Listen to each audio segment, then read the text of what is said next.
हाँ जी, new topic है। हमने रेजिडेंशियल स्टेटस इंडिविजुअल का देख लिया था, कैसे कैलकुलेट किया जाता है, और उसके इनकम को भी देख लिया था। अब रेजिडेंशियल स्टेटस एचयूएफ का कैसे कैलकुलेट होता है वो हमें देखना है, ठीक है ना। रेजिडेंशियल स्टेटस अगर एचयूएफ की देखना है कि कैसे कैलकुलेट होता है। इंडिविजुअल का तो देख लिया था बेसिक और एडिशनल के नाम से। अब यहाँ पे देखते हैं एचयूएफ का कैसे होगा। यहाँ भी दो कंडीशन है, इनकम वगैरह नहीं है, यहाँ पे इनकम वगैरह नहीं, एक छोटा सा कॉन्सेप्ट आता है थ्योरेटिकल जो लिखा हुआ है सिंपल देखिए। अगर आपने एचयूएफ है और एचयूएफ मेनली बिजनेस ही रहता है। एचयूएफ अगर आपने कोई भी मेजर डिसीजन की अगर मैं बात करता हूं तो कोई भी फैसला और कोई भी मेजर डिसीजन आपने अगर इंडिया के अंदर लिया है तब तो आप रेजिडेंट हो गए। अगर आपने डिसीजन इंडिया के बाहर लिया है तो आप नॉन रेजिडेंट हो गए। यहां पे ये देखना है, वो वाला पॉइंट नहीं आएगा 180 दिन पे 182 डेज या 6360 इंडियन ओरिजिन, वो सब पॉइंट्स नहीं आएंगे यहाँ। एचयूएफ ऑन होता कौन सा है? एचयूएफ का मतलब होता है हिंदू अनडिवाइडेड फैमिली, और इसका एक फैमिली बिजनेस होता है, उसमें से एक मुखिया होता है जो काम करता है, और एचयूएफ में जो भी मुखिया होता है उसको पता है क्या बोलेंगे? कर्ता बोलते हैं उसे। क्या बोलेंगे उसे? कर्ता। तो भाई अगर आपने सारे मेन डिसीजन यानी main management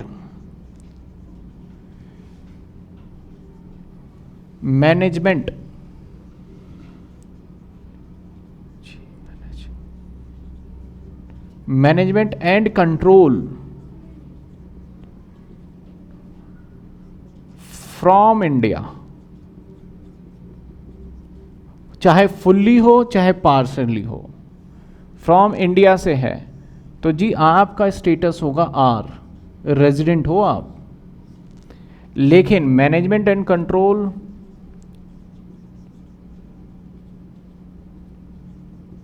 control from outside India,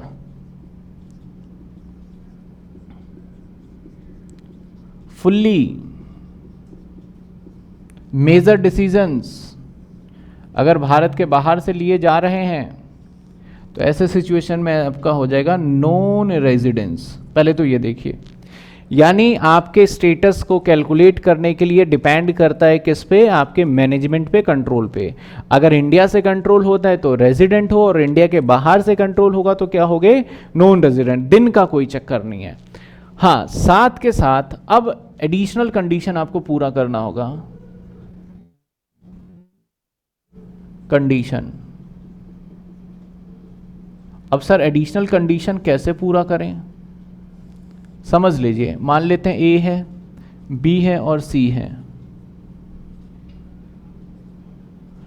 अब इसमें से कर्ता जो है ना वो ए है, ये सब नहीं है, तो एडिशनल कंडीशन की जिम्मेदारी सिर्फ कर्ता की बनती है, बाकी लोगों की नहीं बनती। बाकी लोगों का क्या स्टेटस है उससे कोई लेना देना नहीं है।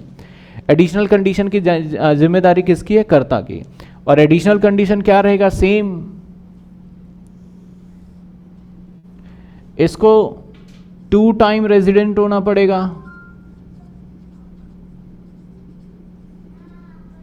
In last 10 year. 2 bar resident होना पड़ेगा लास्ट 10 ईयर में। और सर, और इसको 730 डेज इन लास्ट यानी immediately preceding year, last 7 year complete करना होगा। अगर उसने कंप्लीट कर दिया तो उसका रेजिडेंस होगा यहाँ पे क्या क्या? NOR या फिर NROR या फिर NR, 3 स्टेटस होगा। अगर उसने ये वाला भी कंप्लीट किया और साथ ये भी किया तो ऑर्डिनरी रेजिडेंट हो जाएगा।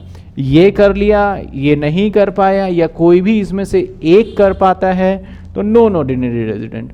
ये ही कंप्लीट नहीं किया उसने तो दूसरा चेक ही नहीं करेंगे तो क्या बन जाएगा?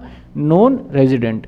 इसके अंदर इतना ज़्यादा कोई आपको ध्यान नहीं देना, सिंपल सा इसमें से पॉइंट पूछा जाता है कि आपको इसको एक्सप्लेन करिए कि एचयूएफ का कैसे निकालेंगे, और 10 ईयर में मैंने थ्योरी बड़े अच्छे से एक्सप्लेन करा हुआ है, तो आपको कोई दिक्कत नहीं होगी उसके अंदर, आप उसको रीड आउट करें। फिर भी डाउट आता है तो आप पूछ सकते हैं, ठीक है ना। अब एक बार इसको फटाफट से नोट करिए आप।